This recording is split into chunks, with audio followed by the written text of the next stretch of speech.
In today's video, we are going to be going over storing items collected from our farms in a storage system.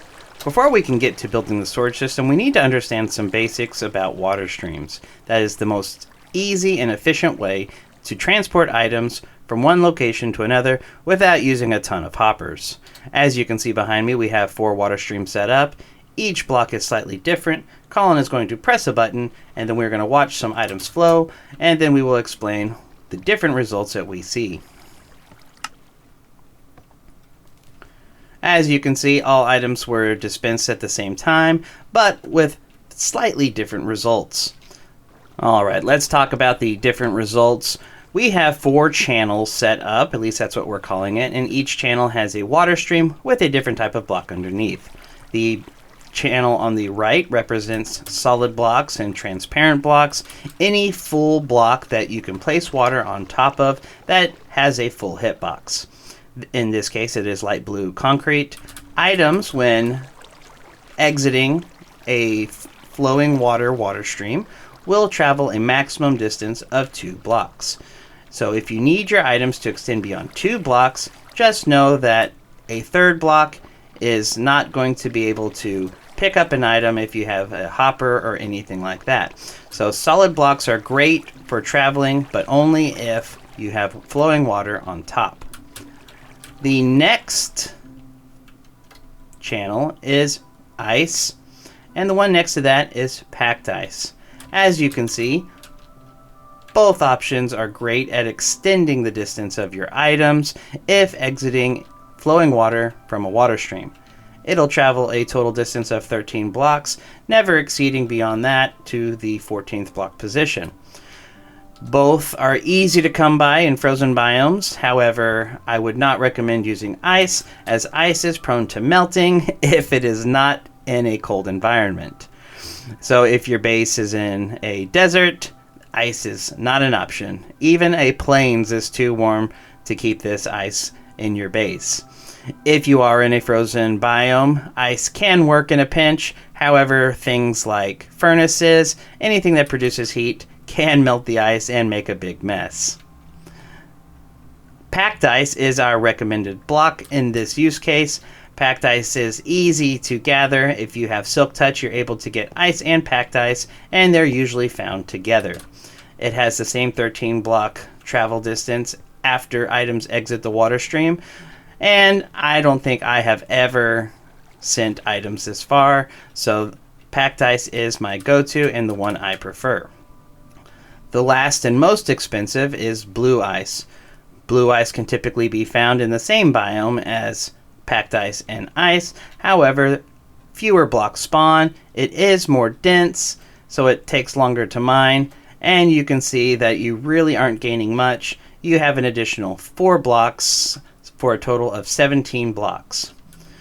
Now this is going to be the starting position for most of your water streams, but we need to be able to move items more than just across your base floor. We do, more often than not, need to send items up. There are 2 basic ways of doing it, and one of them does require a dropper. The other one can be a simple water stream entering a bubble column. So Colin is going to press this button, and we're going to watch the 2 items go to the top of our column. And as you can see, the result is the same. Both items do travel up, hit a normal water stream, and then travel the maximum distance of 2 blocks. Now, if you're wondering how the column on the right is working, we simply built it out of glass so we can see it, but when items are dropped into a solid block, the item will attempt to travel up until it finds an air gap. So if you build a 3x3 column with a dropper facing right in the middle, you can cheaply send items up.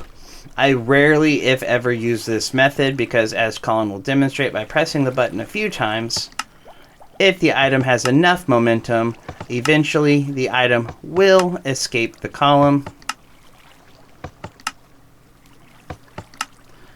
Just like that. Now, it took a few tries before this finally happened. I'm not going to make you watch all of them, but items will occasionally pop out of the column, so I would only use this in a pinch if you're in a survival or hardcore and you don't have access to soul sand just yet. Our preferred method is to create a bubble column. A bubble column is easy to create as it involves a block of soul sand and a water source on each block above the soul sand. So this cannot be flowing water, and we will talk about that when we get to building our farm. Now there is one method that is kind of a combination of the two, and it is really the only time I ever use the dropper into a solid block trick, and that is when I have a lot of redstone components that is going to conflict with my water streams. Very rarely, but occasionally, I will place a dropper underneath the soul sand. If you dispense and there is an open block near the soul sand, it will try to find the air block closest to it. So you do have to have a block on all four sides of your soul sand with the dropper directly below it. But once you have sealed that up, you can drop the item right through the soul sand. And I don't think I have ever had an item miss. So this is an option, but if you can, just use a bubble column. The next method of transportation that we're going to talk about is probably something you've already guessed, and that's how to send items down. Now we are talking about water streams. As most of you know, you can send items down with a hopper, but if you needed to continue into another water stream, you have two options. Colin's going to press the button, and we're going to watch these items drop. As you can see, the water stream on the left is going to be faster than the one on the right. And that's because we are letting gravity do the work. If you need to send an item down, simply let it fall. The only thing that you would need to do is create a one block column with blocks on all sides. They do need to be full blocks. If you tried to use slabs or anything that allows items to fit through a hitbox, you will have items clipped on the ledge, almost guaranteed. So just make sure you have full blocks. They don't need to be glass. They can be any full block. The other option is to create a bubble column, but this time it's going to be a bubble column created from a magma block. Magma blocks are the opposite of soul sand. Soul sand will push items and players up. Magma blocks will pull items and players down. The only time you need to use this really is if you're wanting to decorate your base and flex on your friends. If you need to extend your water stream, placing a lot of packed ice is going to get you only so far. More often than not, you're going to need to send your items a lot further than the 13 additional blocks after your water stream ends. Now, water can flow a maximum distance of 8 blocks, and to extend our farm, we can use what we're going to call a barrier. Now, a barrier can be anything that does not have a hitbox. So in the first example, we have a fence gate. This barrier is one that we use a lot because usually we have a surplus of fence gates. So Colin is going to press that button. And as you can see, the item passes through without any issue. I would recommend only using a fence gate if you know why this works, because if you have your fence gate closed and Colin presses that button, the items will get stuck because a closed fence gate has a hitbox and an open fence gate does not. That's what allows players and mobs to pass through, and it's what allows them to be blocked when it is closed. Same thing applies to the item. Fence gates are a great option, however, there are multiple ways of doing this. Another one is a pressure plate. Pressure plates do not have a hitbox. The pressure plate will activate when items and players go across it, unless you're using something like a heavy pressure plate. So if you have redstone contraptions next to your water stream, just know that if you're using pressure plates, that the solid block underneath could transmit the signal and break whatever redstone you're using. We like this because it is nice, clean, and tidy, and the items skate across as if they weren't even there. Go ahead and press that button, and we'll just watch the last couple in action. So you can see item water streams with the barriers works just as if there was water there. And the reason that is possible is because in between each flowing water, we have a barrier without a hitbox on top of packed ice. The rest of this water stream can be any solid block. We like to use packed ice the whole way, but really the only one that matters is the block directly under your barrier. The next one in our example is signs. Now this is the one that this is our go-to, especially in survival, because they're easy to obtain. Signs can be placed in any orientation. It does not matter. They can even be pressed up against the wall because the signs do not have a hitbox and items can pass freely through. The next one is slightly different. It does have a hitbox, but it is a partial block. If you place a slab or a trapdoor on the block space, it will prevent the water from passing, but if you place it on the upper level, the item will pass under freely. This is great if you're wanting to walk across your water stream without falling in, and there are other practical uses that we will go over in a moment. Just note that the item must pass underneath it, so if Colin were to press that button, this item would stop at the slab because it is stopping the water flow. So just make sure that your slab or your trapdoor is on the upper level of your block. And that is the quick and easy way to extend your water stream. They do not have to be placed at the end. Again, water flows a maximum distance of 8 blocks.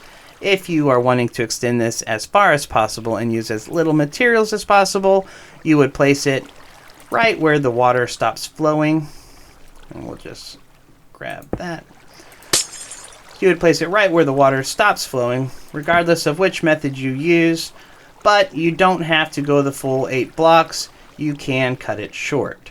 So as long as there is a minimum of 2 blocks of water, the first one being a source block and the second one being running water, because if you placed a sign, let's go ahead and get rid of this water right here.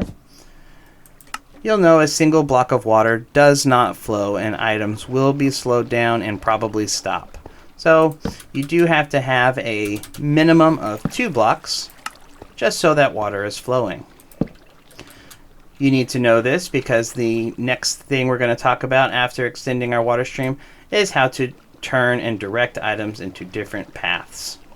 Before we move on to that, there is one final method of extending your water stream, and that is once again letting gravity do the work.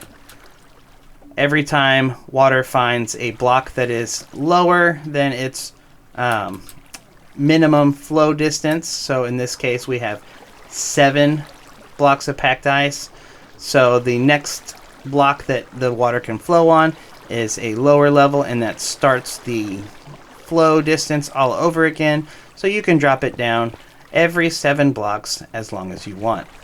Now the problem with this method is you can't go very far without having to build a lot of vertical space. But if you are low on materials and you don't have that far of a distance to travel, this is a great method, and we have used it in several of our videos. And as I just previously mentioned, there are some use cases of using slabs other than just giving you a place to walk on, and that is when you need a water stream that is going to collect items the entire length. So several of our farms do have a long exit, which allows items to drop on every block of our water stream. So if you have this in your farm, you can place a slab or a trapdoor, which allows items to pass through. You place one of the barriers that we just discussed, whether it's a sign or a fence gate in the open position, as long as it will contain the water but allow items to pass through.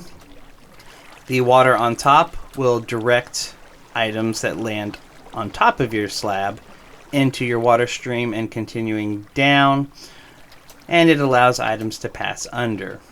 Now you would use this because if there is an item that is dropped from a farm down into your water stream and it hits that empty location, the item will stop.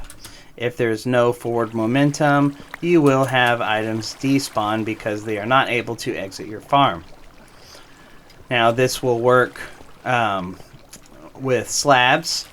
It'll also work with trapdoors, but you can also use any barrier. The reason we recommend slabs and trap doors is because items, if they have enough momentum going in the opposite direction, occasionally will hit that water stream just right and the item will be trapped underneath. More often than not, items that hit this water stream will be carried forward because the water will direct the momentum and you will be just fine.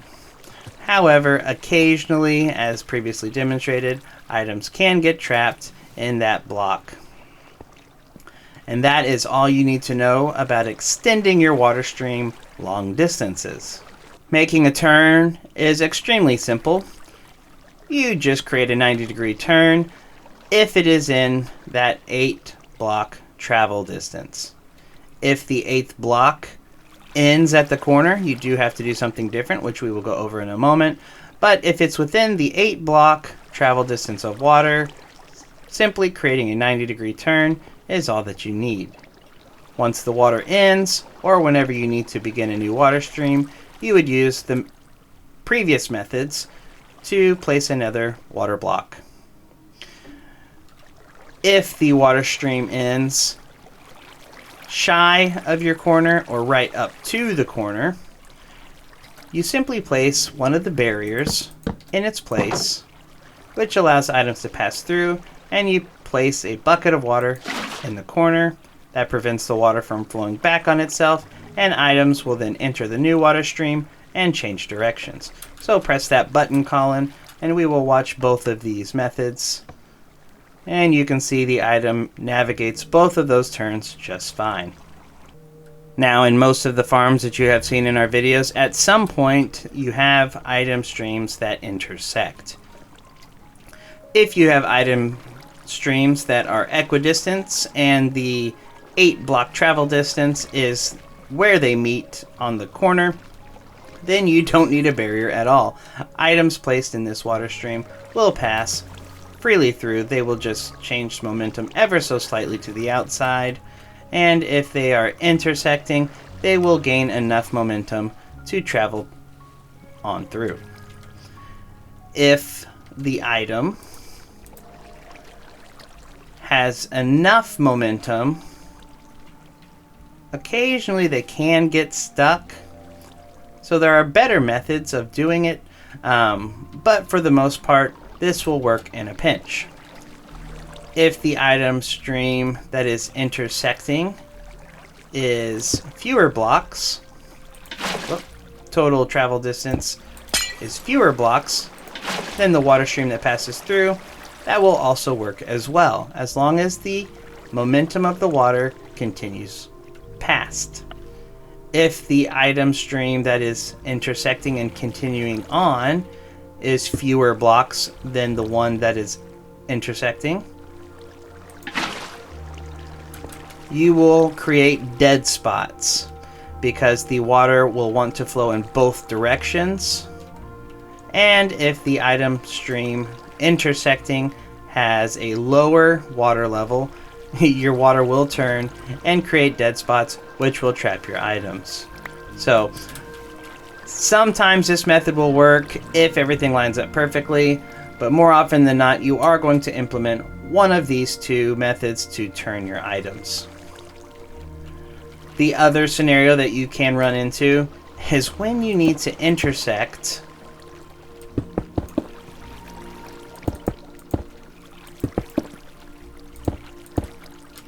two water streams into the same space. Now, we don't recommend setting it up where two water streams enter the same channel. The reason we don't recommend this is, if at all possible, stagger it off by one block, because items will just go back and forth until they lose enough momentum to carry forward.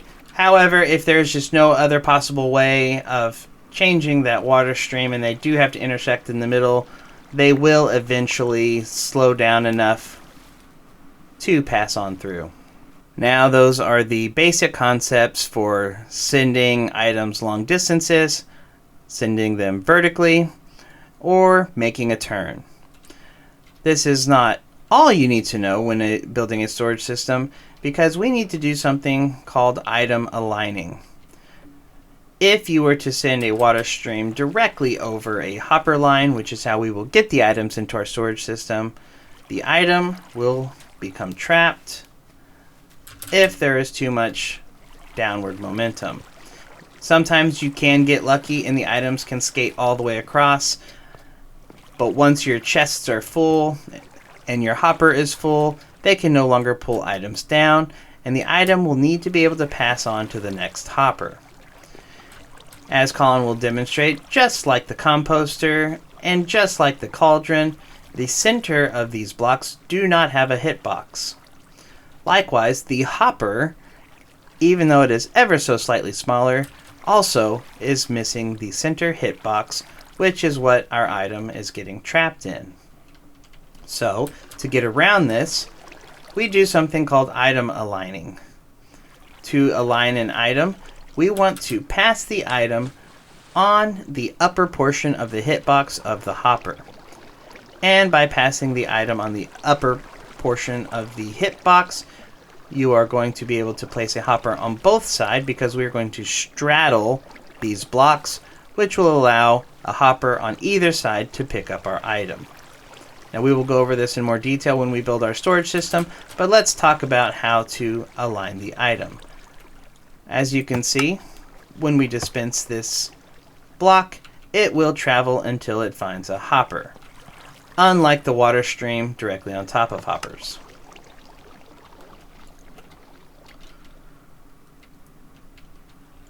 As stated before, you can simply turn water by creating a 90-degree, but because we are hitting a full block, the item will be 100%, even though it looks like it's close. Go ahead and hit that button again.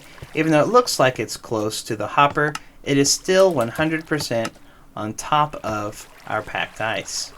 So the hopper will never pick up the item, and your items will despawn.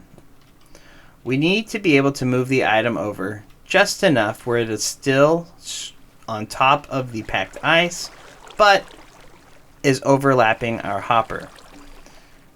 If you need to make a turn and the hopper chain is on the inside of your turn, so if I'm making a right turn and my hoppers are on my right, or if I'm making a left turn and my hoppers are on my left, the inside hopper can be aligned by placing a chest as your wall. So go ahead and dispense that for me. You'll see that the item will hit the chest, and it will straddle between the packed ice and the hopper, and it will go to the first hopper that is able to pull an item in. So go ahead and press that button again, because you'll see that the hitbox of the chest is slightly smaller than a full block. You can waterlog chests. You can waterlog ender chests. They operate the same way. You can also waterlog pickles, as you should probably know if you've watched any of our previous videos. Now, a pickle hitbox does change based on the colony size, so a single pickle will not have a hitbox large enough. 2 pickles is still too small. Go ahead and press that button. You'll see that the item is still going to align, but what we are wanting is 3 pickles. 3 pickles and 4 pickles have the same hitbox, but 3 pickles is slightly shorter than 4 pickles. So if you have it and you wanted to use pickles mainly for decoration, I would just bump it all the way up to a colony of 4, but just know that 2, 3, and 4 should work. But my go-to, because it's cheap and easy to do, is simply waterlogging a chest. Now, if you need to make a turn with the hoppers on the outside of your turn, meaning if I am turning right, my hoppers are on my left, and if I'm turning left, my hoppers are on my right. We can't waterlog because the item will hit and it will get stuck. What we can do is we can use a block that does not have a full hitbox. So you'll see that I have placed a slime block and a honey block as two examples. I'll stand here as Colin hits that button, and you'll see that the item is slightly transparent, which is why I like using this as the demonstration. You can see that the item looks like it clips through, but what it's doing is going right up to the hitbox, which is the solid interior of our slime and honey block. And as you can see, lines up perfectly with the pixel on the outside of the hopper, which does allow the item to be pulled in.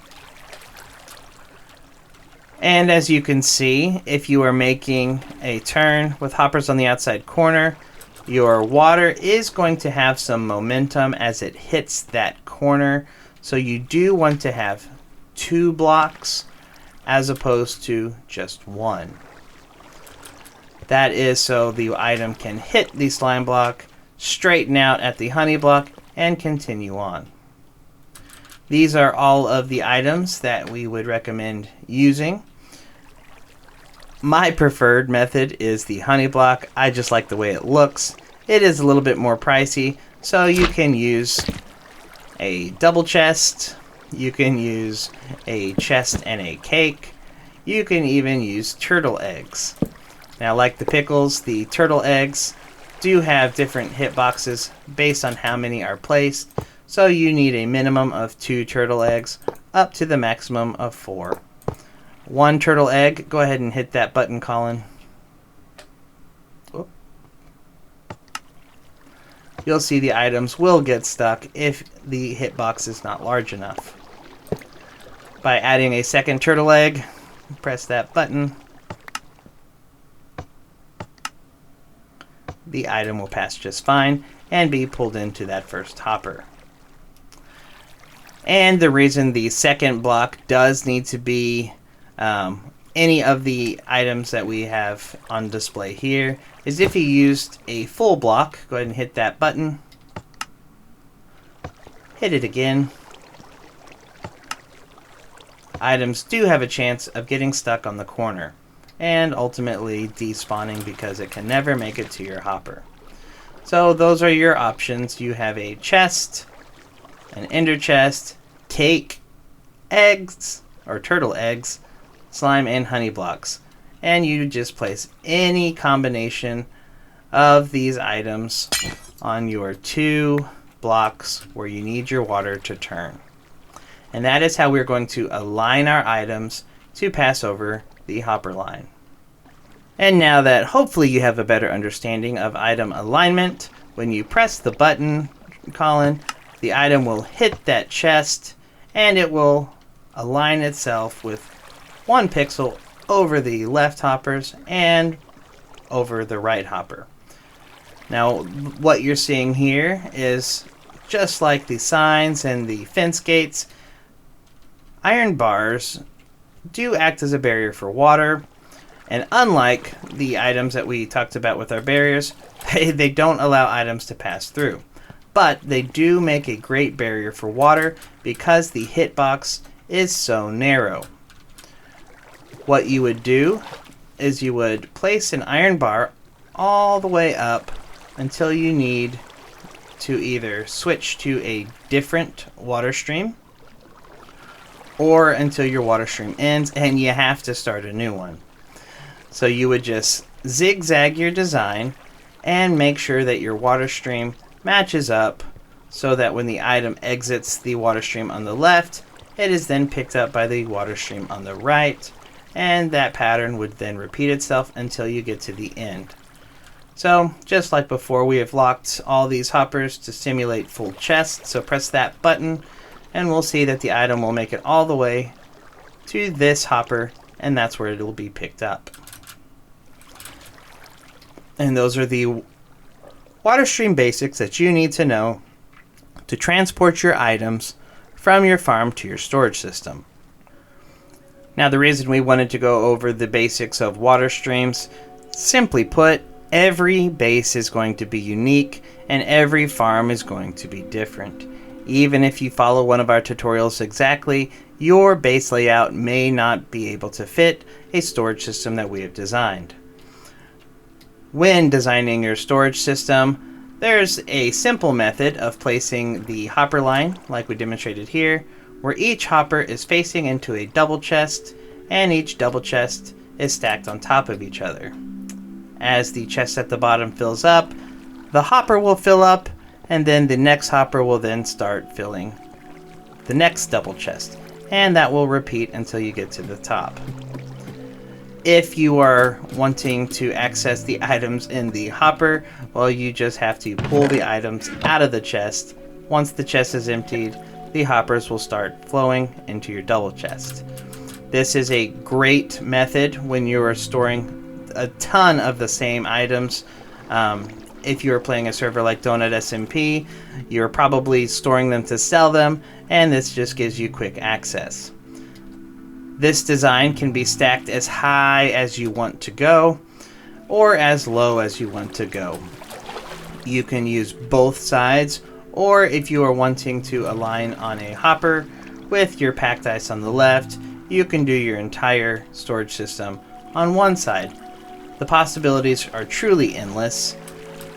We have a design over here that if you do want to extend above the 4 is a comfortable position. You can reach a 5th chest in survival, but 4 is the height that we like to stick to on each level, and you can build multiple levels. So after you place 4 chests, on the top of the 4th chest, you would place a trapdoor, and then you would build 4 more chests, place another trapdoor, build 4 more chests, on and on and on.